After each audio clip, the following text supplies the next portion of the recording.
How I eat healthy in Vietnam.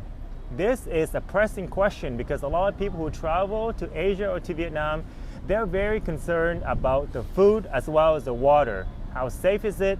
Am I gonna get the runnings, diarrhea, stomach ache, things like that. So today we're gonna break it down how you can live here, especially long term, and still maintain a healthy diet.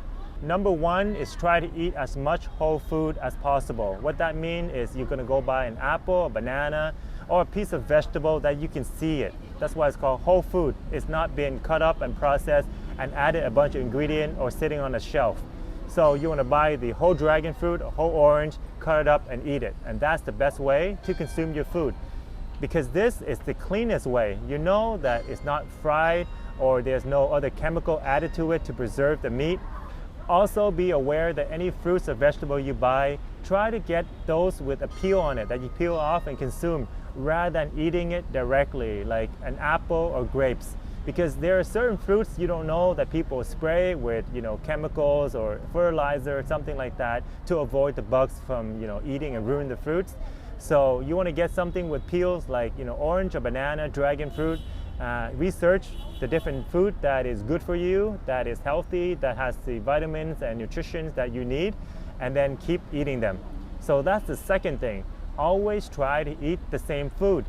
So your body has a microbiome system, just like the environment we live in here. There's car, people, trees, air, and water.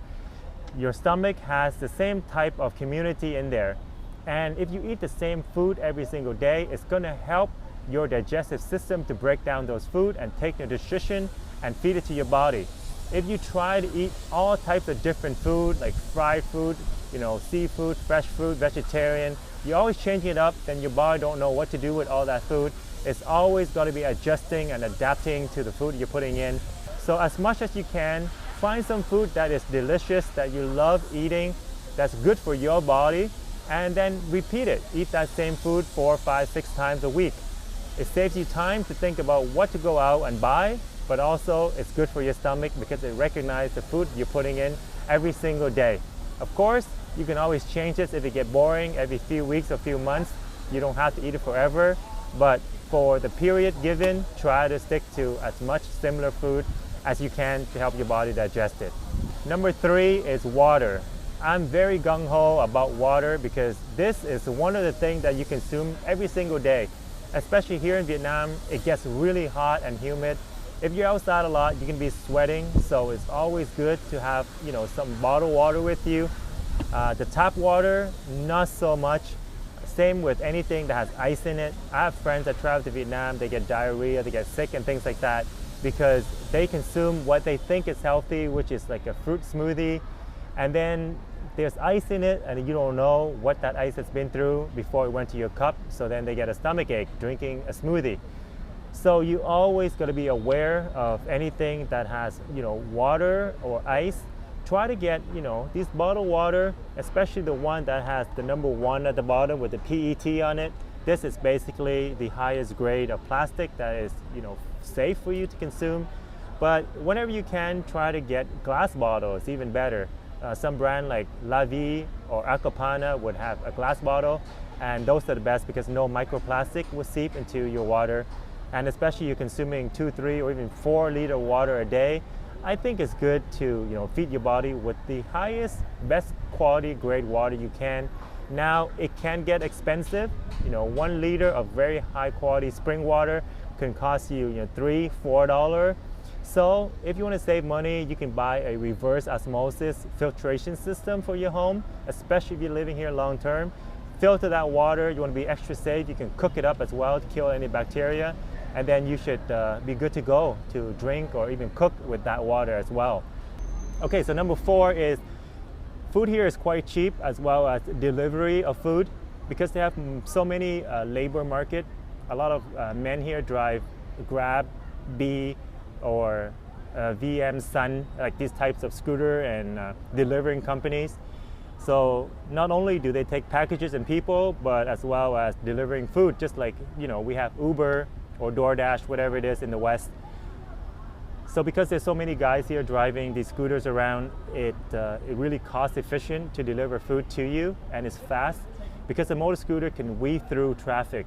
If you've been to Vietnam, you see sometimes they even jump onto the sidewalk in order to cut down some times. So because of that, the savings get transferred to you, the consumer.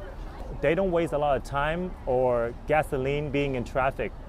They fly from place to place, and sometimes the city is so walkable and it's so dense that the food that you're looking to order is probably 1 or 2 kilometers away from you.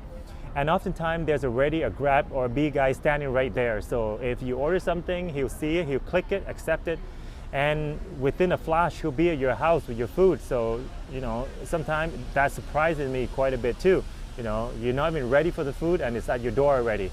And delivery fee is incredibly cheap. Sometimes Grab even cover that fee for you. They have promotions that give you discount on your food or delivery. So if they don't cover it, it's like $1 at most.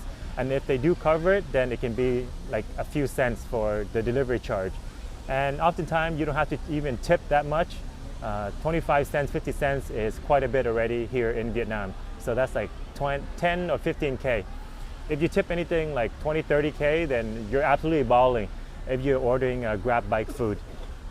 So because there are so many food options, a lot of restaurants and shops, that makes homemade food, they make whole foods, or even specifically, they hit the niche market of healthy food like, chicken breast with avocados, leafy greens, and olive oil, for example. So these type of options are available. They make different type of options for you, like pork and beef, or even vegetarian. And if you order it, it'll cost 50, 60K and get delivered to your door. So it's very easy to eat healthy. You can even save on time and cost by ordering 2 meals at a time. So yeah, because food is so abundant and delivery fee is so cheap, it's gonna be easy for you guys to eat very clean and healthy here.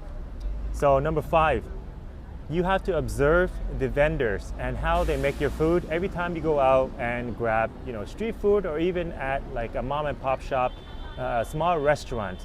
Oftentimes, unless it's a big restaurant, they have open kitchen for you to come and view the people cooking. Because Vietnamese people are very progressive, they are capitalistic, they like to make money. Sometimes they live upstairs and use the bottom floor of their home to open like a food shop. So oftentimes they have the kitchen just right there in front of the entry. When you go in, you can look at how the aunties and uncles are making the food for you. They have the ingredients laid out, and you can observe their sanitary practices. So are they wearing gloves? Or, do they have anything covering their hair? And then you can see what kind of ingredients that they use. Do they use like a lot of oil? Is it fresh oil or reused? So based on the simple things that you can observe, you can kind of determine if this is a good shop to eat at or not. Typically the things that you can see, it gives you a glimpse into what's behind the scene.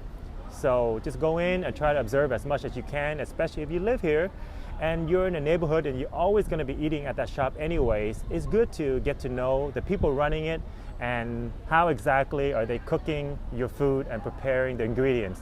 So you can chat to them even to see how they get the ingredients, and observe how they cook. And if it's good, you can return there and give them more business. And if it's not good, then you can continue looking for other shops. And as soon as you find a good shop to eat at, just stick to that, You can eat there 3, 4, 5 times a week. Number 6 is you want to avoid fried food. So when you're traveling, especially in Asia, they have a lot of fried delicacies. Let's admit, fried food tastes really good and they smells great as well. If you're walking by and people are frying up some chicken, some sausage, something like that, then the smell is going to get to you and you really want to sit down and consume it. But in general, I would say avoid fried food as much as you can, especially deep fried, because you don't know what kind of oil they use.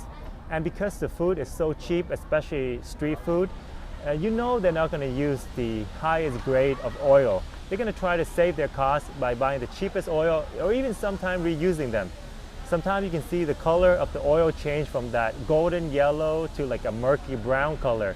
And you see like little pieces of old food that's sinking to the bottom of the frying pan, and it's always going to be there and it's going to get burned and then seep into the food that you're going to be eating. So in general, I would advise you guys, if you want to be healthy, to avoid fried food. Now, I'm also a sucker for fried chicken, so sometimes even I can escape that, but I will keep it to a minimum. And even that, I'll go to kind of a restaurant to eat it instead of something that's street side or a mom and pop shop. Because at least these big brands, internationally recognized, they have oversight and they have procedure that keep them in place in order to get the business running for years and years to come. They're going to keep to a better guideline in terms of food safety and cleanliness.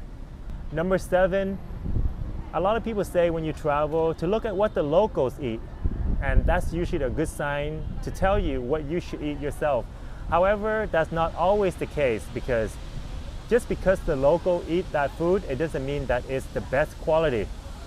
A lot of people here like great tasting food just like anywhere else. They like cheap food, and sometimes they like food that's convenient right nearby their home or office. So just because a lot of people flood there to eat, maybe they're trying to save time or that place is really cheap.